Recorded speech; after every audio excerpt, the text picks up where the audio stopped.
Justin Gaethje versus Max Holloway. I was kind of like, I want to see it. I'm on the fence about it. But like I said, hey, a fight's a fight. These guys can bang, looking kind of good. But then I started getting more information.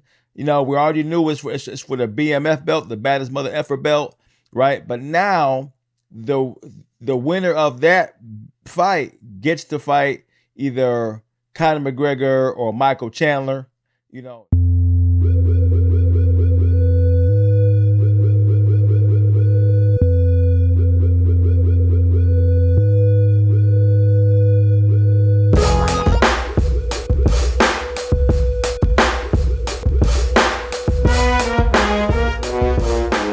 Hey, what's going on, fight fans? Hey, this is Coach D, the Wild Man, coming at you again with another episode of Coach D Media. Now, you know I do with Coach D Media. I talk about all things combat sports related, from the highs to the lows. All right, let's get back into it. Hey, Justin Gaethje versus Max Holloway. I was kind of like, I want to see it. I'm on the fence about it. But like I said, hey, a fight's a fight. These guys can bang, looking kind of good. But then I started getting more information. We already knew it's for the BMF belt, the baddest mother effer belt, right? But now the winner of that fight gets to fight either Conor McGregor or Michael Chandler. Now we know what it's all about. Okay, it's starting to make more sense. Okay, so apparently they're making the BMF belt something now, right? Because they're actually making it a 5-round fight like a regular UFC belt. They're really trying to put their money behind it. I get it, because it's something different that can't nobody else, mimic. It's in a class by itself. So why not put some press behind it and make it something that's unique for the UFC? Now, baddest mother effer has been around for a while. Ain't nothing new, but making it in the belt and making it a thing is starting to make the rounds. Shout out to Nate Diaz for getting it started. So now the UFC is fully getting behind it because they don't got too much else, right? So that's what it is. So I'm getting kind of excited about it now, right? I'm like, all right, this could end up being something. So, right, who's going to win between Conor McGregor and Michael Chandler? Now that I know what's going on, I'm clearly believing that Conor McGregor is going to win, right? Michael Chandler's no joke. He's got what it takes, but Conor McGregor got 2 fights left on his contract, Michael Chandler being one of them, right? How do you keep Conor McGregor on contract when you got so much going on in the sport of mixed martial arts now and boxing and the crossovers? So Saudi Arabia money, PFL, Bellator, a lot of options out there for being a free agent, right? So Conor McGregor got a lot of leverage right now, right? So what's attractive to Conor McGregor right now? What will make him go, you know what? Let me hang around for a little longer. Being a 3-belt holder. That's what'll do it, right? Go look. I'll put this bad mother effer belt on the table, right? You beat Michael Chandler. You fight the winner of Justin Gaethje and Max Holloway, right? And you win that fight, you got 3 belts. You'll go down in history as a 3-belt holder. Not a bad negotiating chip, right? And you throw a bunch of money behind it, because accolades do matter, right? When you're looking for legacy status, to be this guy, to be the best who ever done it.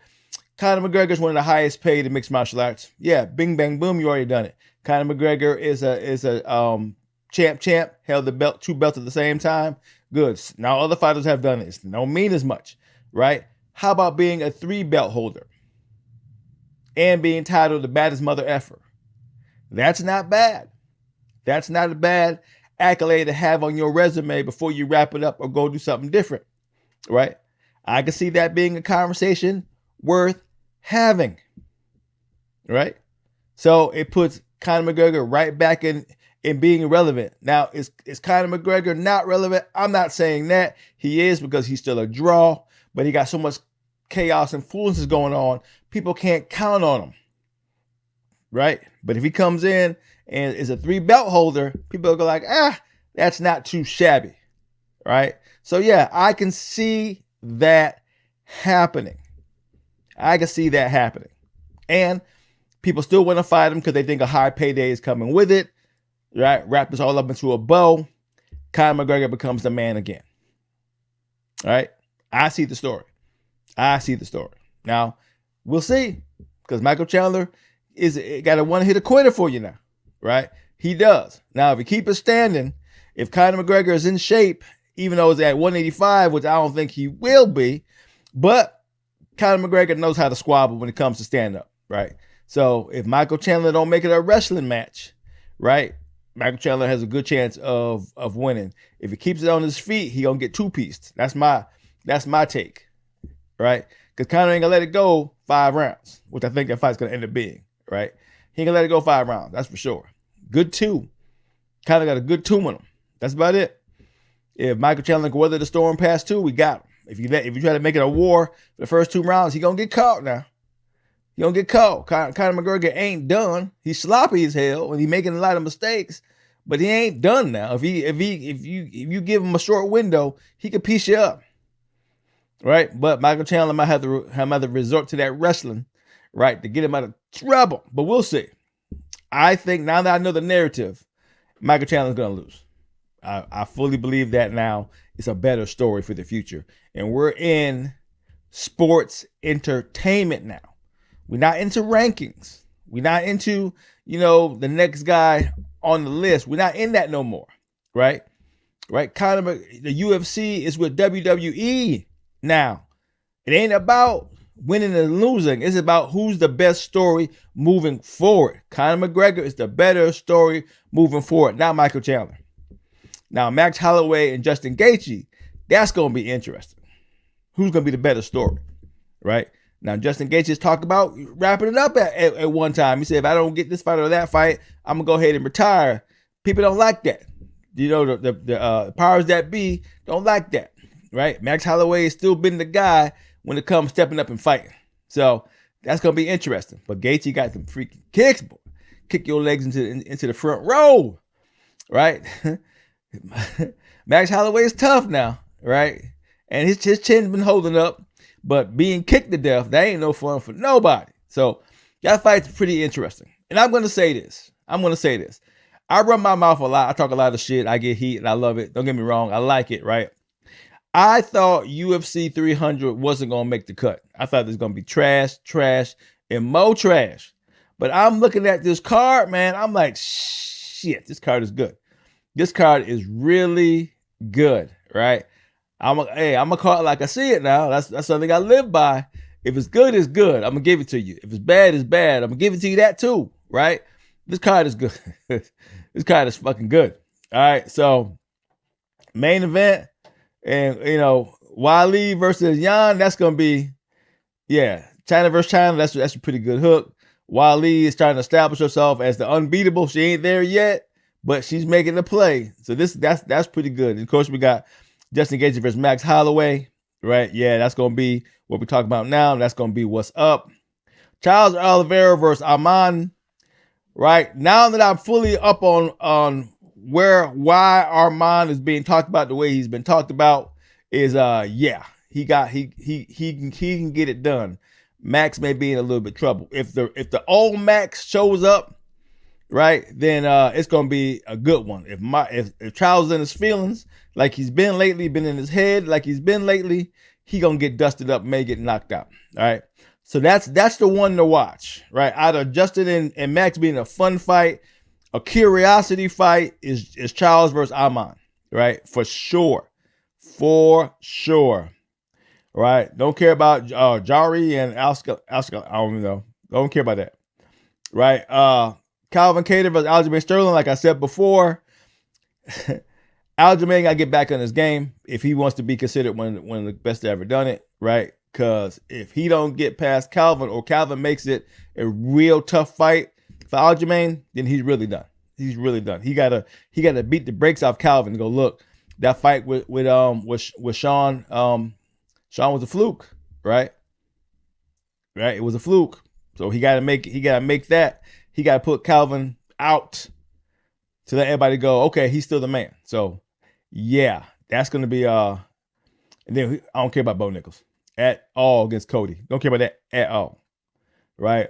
Freaking Figueroa versus Cody, that's gonna be a good one too. I don't know if Cody Chin can hold up now because Figueroa got them hands now, right? But Cody trying to make a comeback. That's a good way to go about it. So we'll see. Hold on. Excuse me. So that's a good way to go about it. So we'll see. So, and Jim Miller versus Bobby Green. I think this may be Jim's last fight. I think Jim's gonna go out on 300. I really think he does. Right. Fighting Bobby Green ain't no easy fight. Number one, but Jim Miller got the grappling game and the jiu-jitsu to freaking submit Bobby Green, no problem. But the longer it stands, the more danger Jim Miller is in. Depending on how he gets, if he loses, depending how he loses, depends on if he's gonna stay in the game or not. So we'll see. But UFC 300, man, it got me. I didn't think they were gonna pull it off. So kudos to Dana White and UFC for pulling it off. You know me. I'm gonna always talk shit, but I'm not gonna not give somebody what they deserve. This card is the truth. It's fire. It really is. I'm like, shit, this is a good ass card.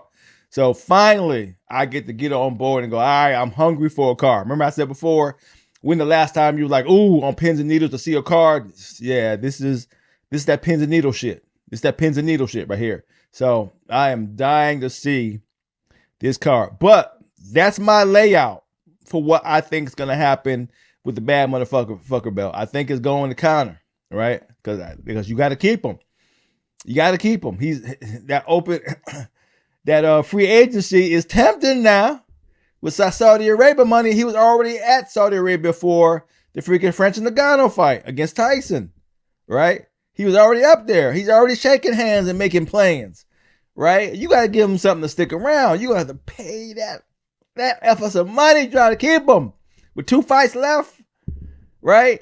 What are you gonna do? Just hang around just to fight? Look what John Jones is going through. Hanging around just to fight ain't gonna make it, right? You need the big fights. Who's the big fights right now? You see what I'm saying? Just being on having 4 fights, 6 fights, 8 fights. John Jones got 8 fights he got to go through. Who are you gonna fight in 8 fights? That's worth it. Nah. You see what I'm saying? So re-up it in your contract after how long you've been champion and how long you did it all, and that new blood ain't making the grade. Who, like I said before, who are your stars? Who are you looking to fight, man? Come on. Who are you looking to fight? Right? If Khabib don't come back for the 155s and around there to 170, right? Who are you looking to fight? See what I'm saying? So what are you offering Conor McGregor that he don't already have? What are you offering him? Right? He got the chance to go box with free agency. Right? He get the chance to get a piece of that Saudi money. Right? In free agency. Right? So how you gonna keep him? That's all I'm saying. So we'll see. All right, this is Coach D doing what I'm doing, calling it like I see it, talking my share of shit. To hear from me again, peace out.